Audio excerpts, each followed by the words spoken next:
series, the interview series where we have candid conversations with inspiring book women from all over the world. As you may know, PublisHer is a worldwide community of female publisher leaders who are working tirelessly to address the gender imbalances in the publishing industry, especially at the executive level where disparities are the greatest. Unmasked interview series will travel from region to region, and today it comes here to the MENA region, where I will be conducting several interviews myself, and you can check previous interviews on Publish Her YouTube channel. I am Farida Walid, a content creator at Nasher News, the world's first professional platform for Arab publishers. And today, I'm very excited to welcome our special guest, Amira Aboul Magd.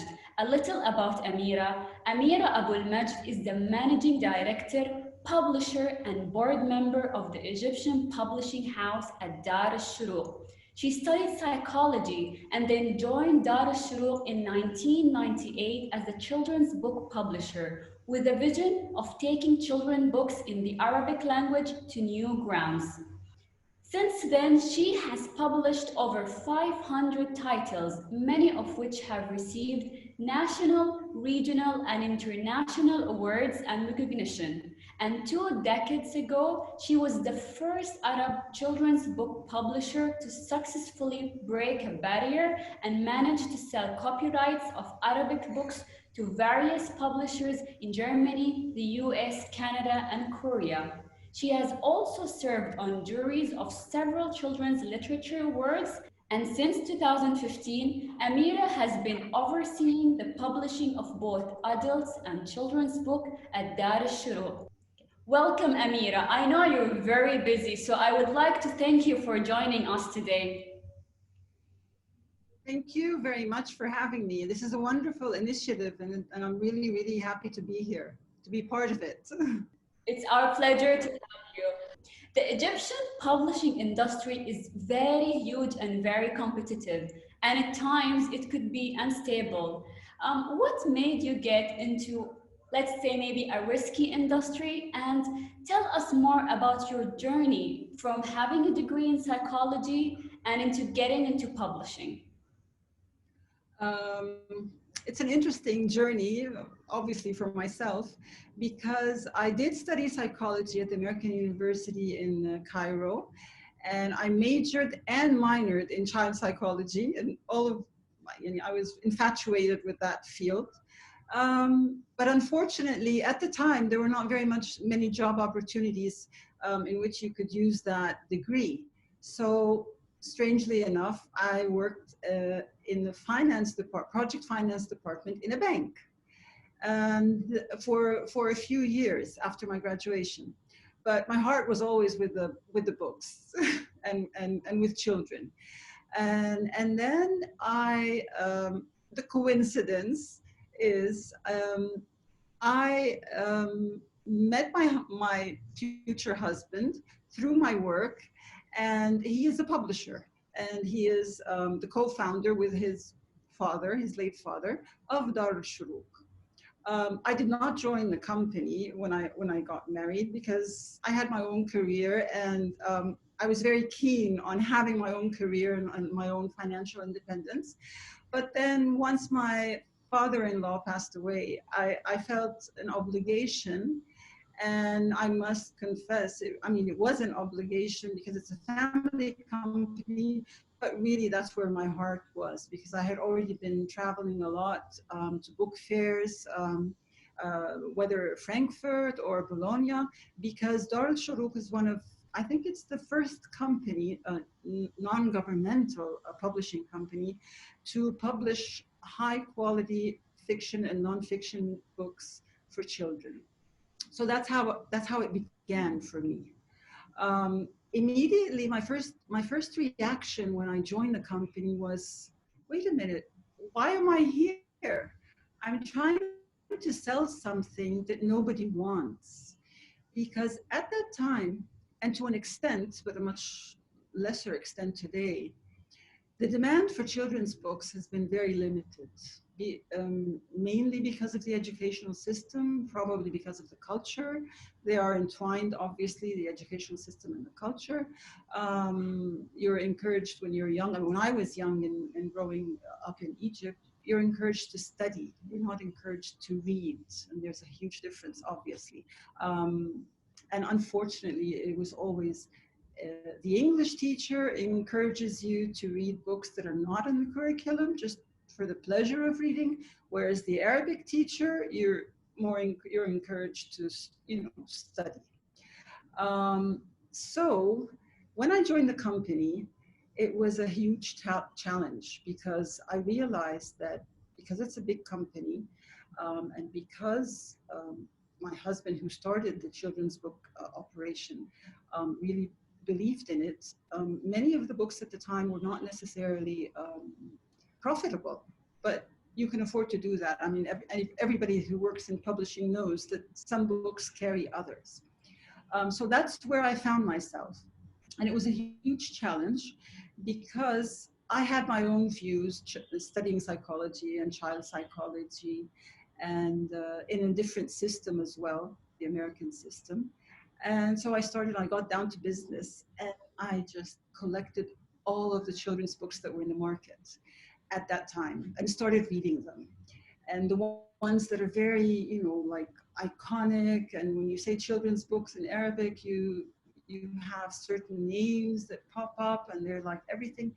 And for me, they were too educational, they were too moralistic, sometimes they were patronizing, and that was a great challenge for me, but it was a happy one, really, because like the sky is the limit.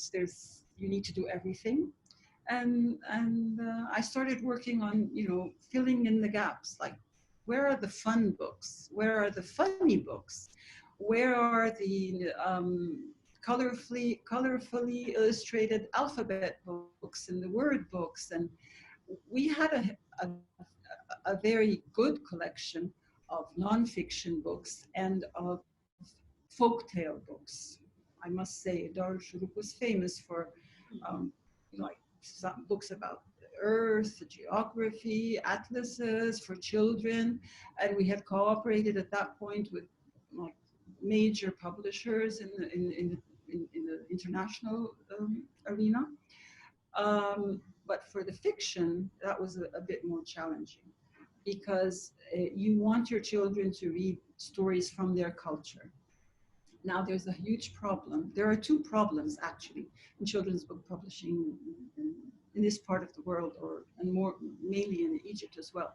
One of them is that children don't like to read because of the system. And the other one is the language. There are almost two languages. The Fusha, the written classical Arabic, which is used in the curriculum. And then you have the everyday language that people speak, which is colloquial, but it's actually what children, how they speak to their mothers and to their friends and to everybody else. And that's why it's a very difficult field. And that was the first challenge, really, is try to find a medium language and not adhere to the rules of the more classical approach. Problem with that is teachers won't buy your books because they don't use the same language. That's if you want to use colloquial. So that's why it was very challenging at the time to start in that field. So, you are one of the first publishers that broke the barrier and managed to sell copyrights of children Arabic books to various publishers in the world. Tell us more about that, and how were you able to make the difference? Most of the books that were in the market at that point were, especially fiction stories, were classical tales like Arabian Nights, stories from the Arabian Nights. We have Khalila Demna, which is like Fontaine. Animal stories, or where the narrator is an animal.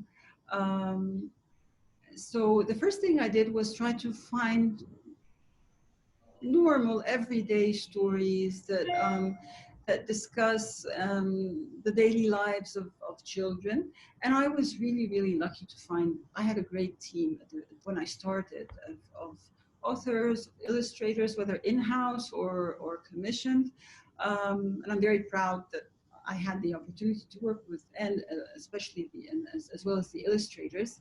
But when you go to the book fairs, I just straight out asked every publisher who I would be buying rights from rather than selling rights to, is why am I always buying rights from you guys? Why don't you ever buy rights from me? It should be, you know, a mutual, equal relationship.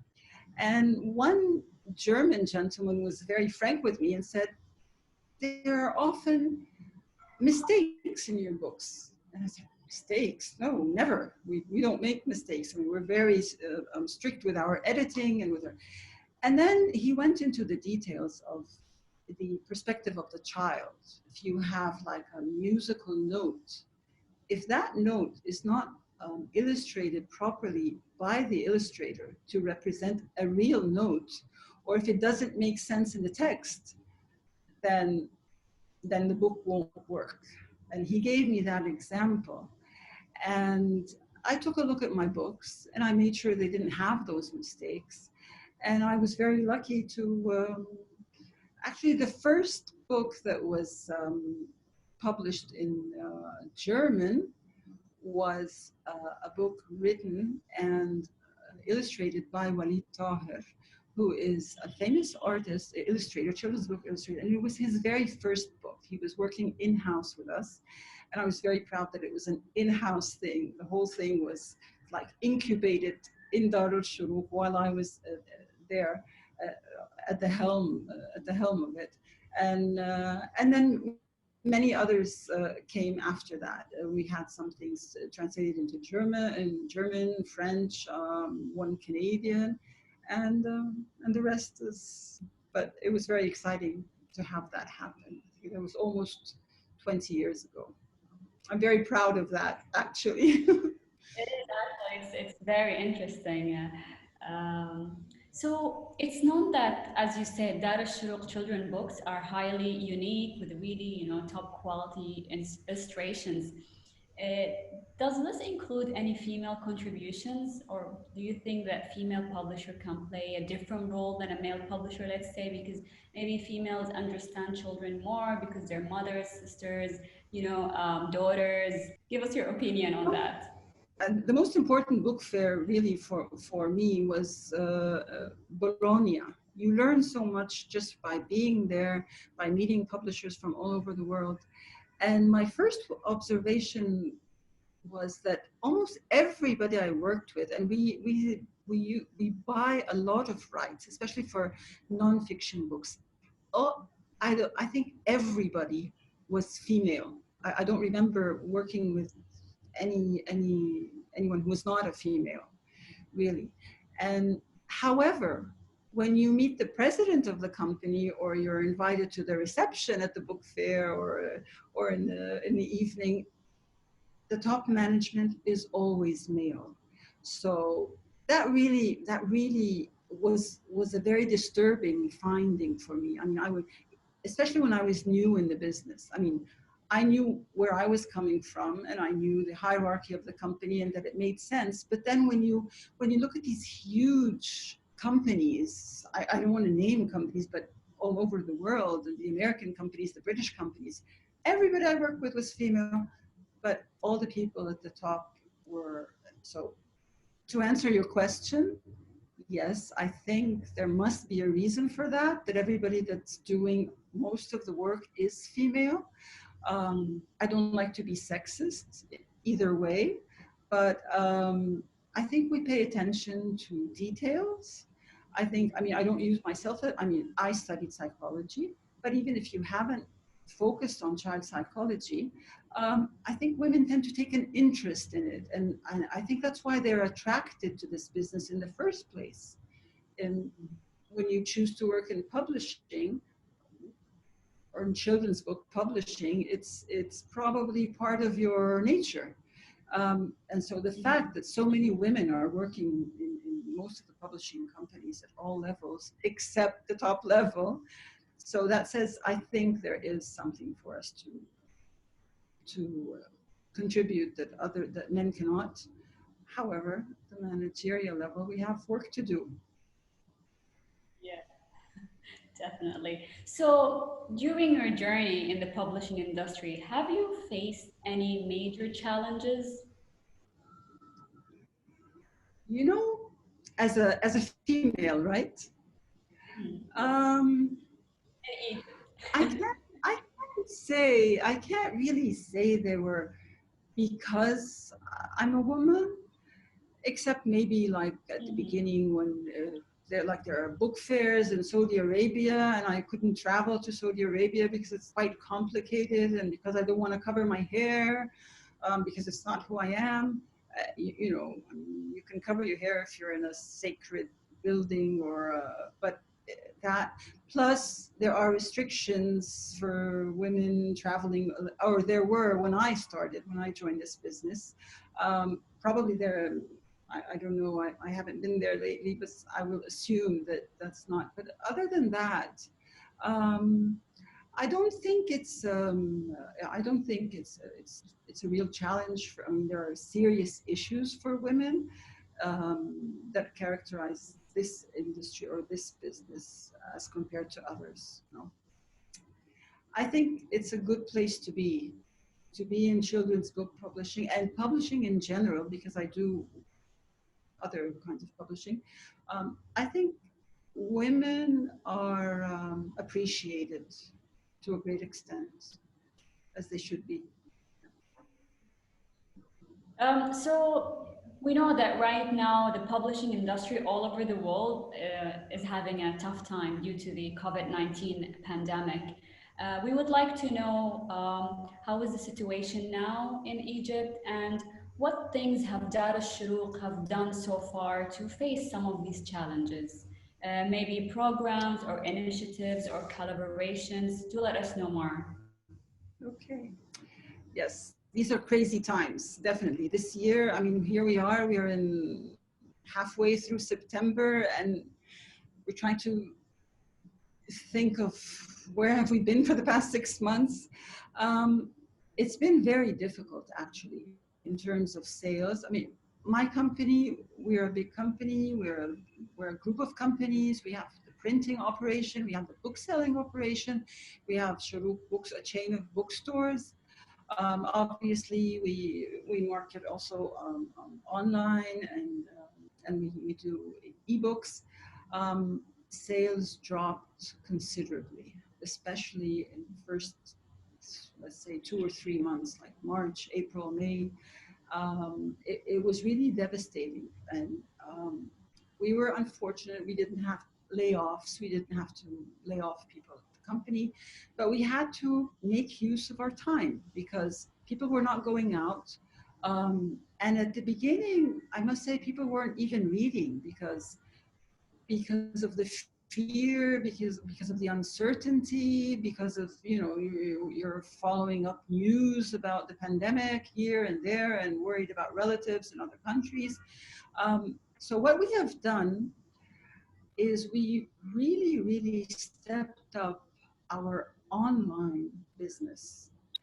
And this was it was like, you know, you just have to jump in. There's nothing else for you to do.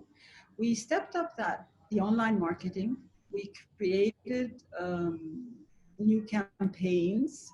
I mean, we have always been, we've had the bookstores, so we're used to book launching and events and author visits. We found a formula. We have a great team in marketing team in my company.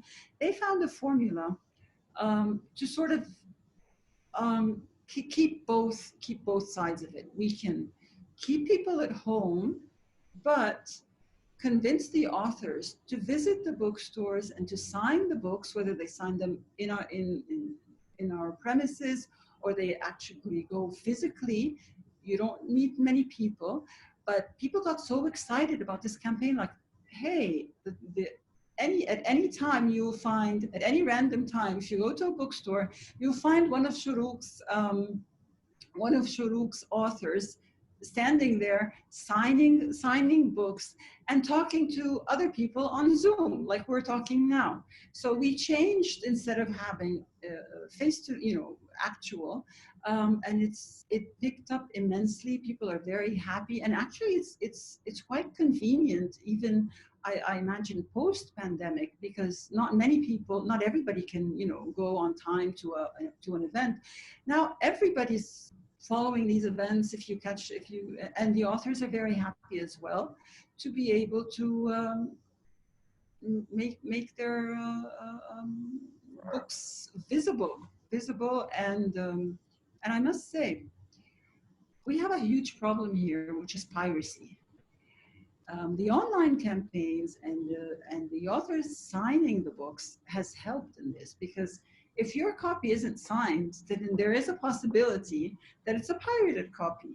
So this has encouraged our authors to, spend more time signing the actual copies, and it's fun, and it's nice to own. I mean, everybody likes to own a signed copy.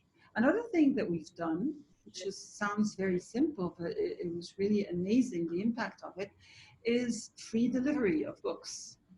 Okay, nobody wants to go out, everybody's afraid, everybody's under lockdown or not, but doesn't want to go to a bookstore for whatever reason.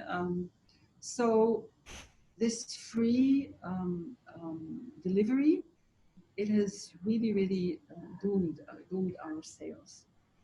The other thing is ebook sales. Ebooks are not really doing as well as we would have liked.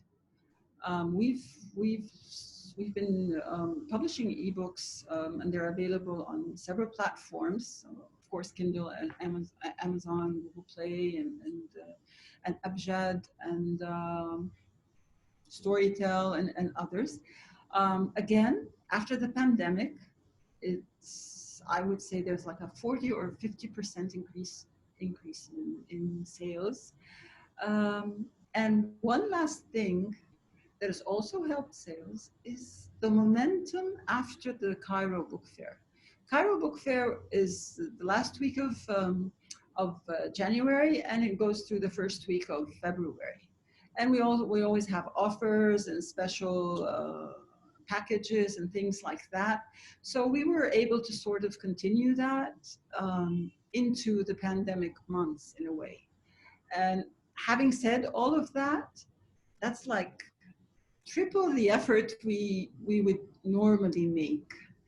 But it has worked for us, and I see some of these methods and campaigns continuing even after the pandemic is over. So, and when you try something, you never really know what's going to happen, and we were pleasantly surprised. And we're very proud of that success, really, because marketing distribution in the Arab world is very tough. It's never easy. It's never been easy.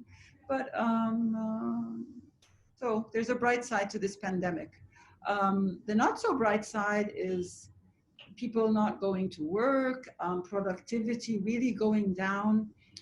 Even for authors, they don't want to move. Some of them are abroad, they can't come back. And so there was some sort of lag in production, let's say.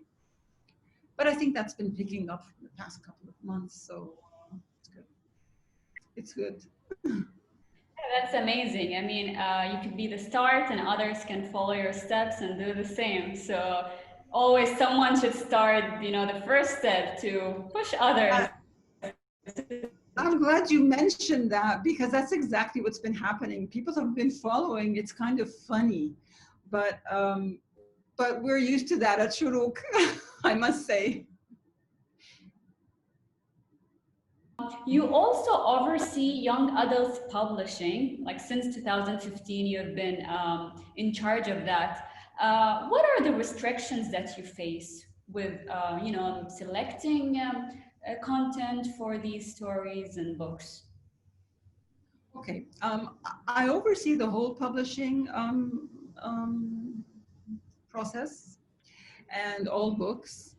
Of course, because we're a big company, like we have many people coming to us. We don't usually commission writers, but um, for young adults, that's a real challenge. I mean, we have uh, uh, a large number of children's books. We have great nonfiction. We have wonderful, wonderful fiction authors, starting from we published Najib Mahfouz, who is the only Arab Nobel laureate, uh, all the way to young and upcoming and first-time writers who are meeting with considerable success, I must say.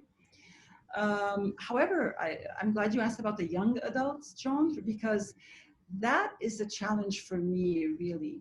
I think it's so important, and you always have people, especially now that everything is online, and you have book clubs online, and people are always asking, what is out there for my 14-year-old child, for my 15-year-old son, for my 14-year-old daughter, and there's not much out there. And because there are so many taboos, and it's interesting because these young adults, they read everything in English, and there are so many young adult novels for them in English, and nobody sort of pays attention to the taboos because like they're introduced by somebody else or by another culture. This is something that I'm working on now, and with an author who writes for children as well as young adults, and her name is Rania Amin. She started, she presented a book, and I asked her to try to make it into a series because there's really, really a need to address the issues that, you know, in the internet age, you can't have taboos anymore. Everybody is exposed to everything, whether we like it or not. No matter how many passwords you put on your, or how many screens, whatever you put on, the kids will have access to whatever their friends are watching, and so on. So we're working closely on a couple of books. And again, we've been meeting with the two issues, the cultural and the taboos issues, as well as the language issues. You know, young people they want to have their own language. I mean, they already have a different language anyway, other than the colloquial. So we try to meet them halfway. Um, I think it's changing, that people are becoming more accepting of issues like divorce, um, falling in love. There still are taboos. There are still taboos, and there always will be, I think, in this part of the world, because we are conservative societies. No matter, I mean, we've come a long way, but there are still some taboos. You have to be very sensitive in the way you handle these issues, and I think they are important for the well-being of the reader, to be able to seek help through these books, or feel not alone by reading books, because of the conservative nature of the society. Sometimes you can't talk to your parents, sometimes you can't talk to your teachers, so you need something somewhere. So if books are written responsibly, which we're trying to do, I think we're getting there. I think that's one of the things that I really enjoy working on, is because it's a challenge. It's a challenge. Like the challenge at the very beginning when I started in children's books. Again, I just need to mention that the only book that I authored was a word book. Strangely enough, there were no word books in Arabic. Or maybe not strangely, because many of the vocabulary words, especially nouns, were too classical. So I produced the book, which has been the bestseller ever since, because it solved the problem. It solved the problem of, hey, this language works and it's classical, but there's a version of classical Arabic that's also reader friendly. So this is what I'm trying to do in the young adult genre, is to find that balance between a fun, easy to read book, but something relatable to real life issues. No tutorials, not pedagogic, not patronizing, God forbid. And